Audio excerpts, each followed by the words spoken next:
Well, my name is Keiddrick Fizer. I go by K or K Bentley, or my whole name as a whole thing is Keiddrick Fizer Bentley. Um, and I'm from Houston, Texas. I go to school in Colorado at Colorado College. And as far as my childhood is seen, I really do revolve my life around my childhood. Um, because I believe that all my experiences in my childhood has led to me being in, for example, Copenhagen, Denmark. Um, Growing up, I didn't really have a grasp of what I wanted in life, and I say growing up meaning like when I was like 5 or 6, and where I'm originally from, which is this area called Belford and Cullen, which in America is considered like one of the ghettos where Black people or Hispanic people live. And so that already was an adversity that I was like facing, being in the location that I was in and being Black. I am half Black, half white, but as we see it on camera, people won't necessarily know that I'm half white. But with that said, that was just that was another thing that I had to worry about, which was my racial identity and the identity crisis, which really affected my mental health and didn't really help going into college. But as a child, I grew up in a home that was like very unstable. My mother, she was a drug addict, a alcoholic, and I didn't know my father until I was, I want to say, 8 or 9 years old.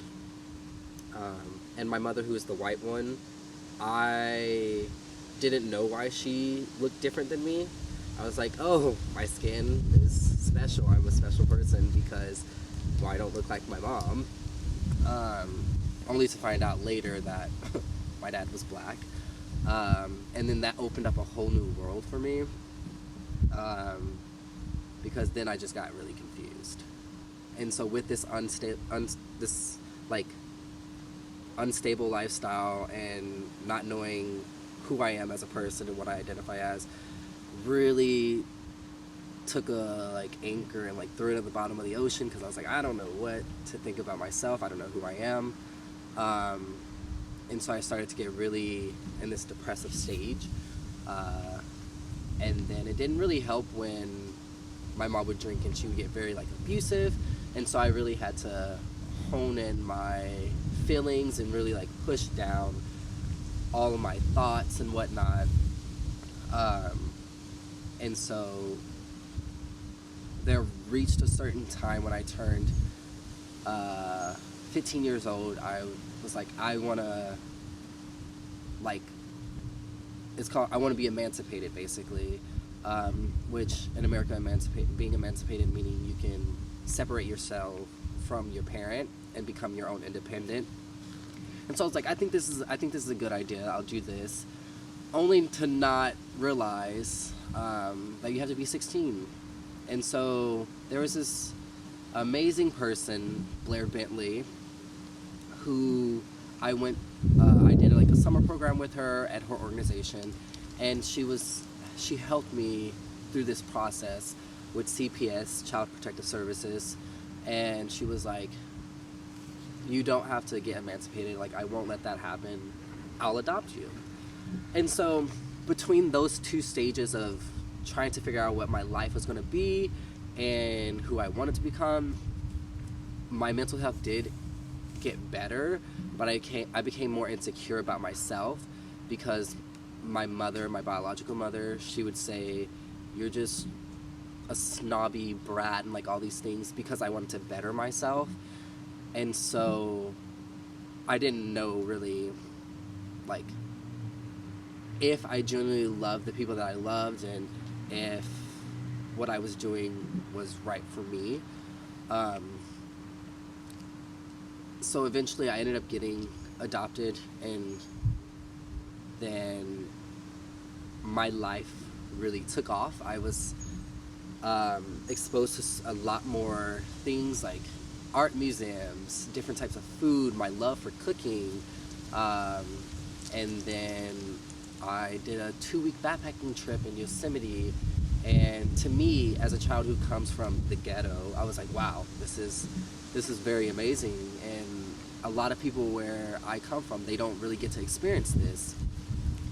And I feel like when I'm surrounded by people, you know, on this program or just in life who are privileged, they don't really understand what it's like to, you know, experience these like life-changing experiences.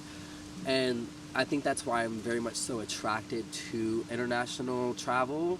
I think it allows me to be more independent and gain a sense of who I am and the lifestyle that I want to live. Because all the places that I've been so far, which are Xi'an, China, Singapore, Thailand, and now Copenhagen, like, that's all 4 different, I guess you say 5 because of America as well, 5 different lifestyles that I can choose from and pick. But then there's also this heavy, like, stone in the back of my head that it's like, am I running away from something? Is this why I'm always constantly on the move or going somewhere and trying to explore different places? And so it's a question that I'm still figuring out. But at the moment, you know, all I can say is you just gotta live every moment that you can, because we all die at some point. And I say that like literally about everything. Like, if I drop a piece of food on the ground, like, we all die at some point. Like, I can eat that piece of food. But like, my childhood definitely does surround who I am today, because while it was, in my words, a bad childhood and what a childhood shouldn't be composed of, you know, parents who can't take care of you, or not being able to live in a house, or, you know, being homeless, which, like, that was probably, I want to say, 6 years of my life. Like, it definitely, like, built character in me, and I am glad that I did experience these things, because if I didn't, like, I wouldn't be as resilient or strong as I am today, and being able to uphold myself in a certain way.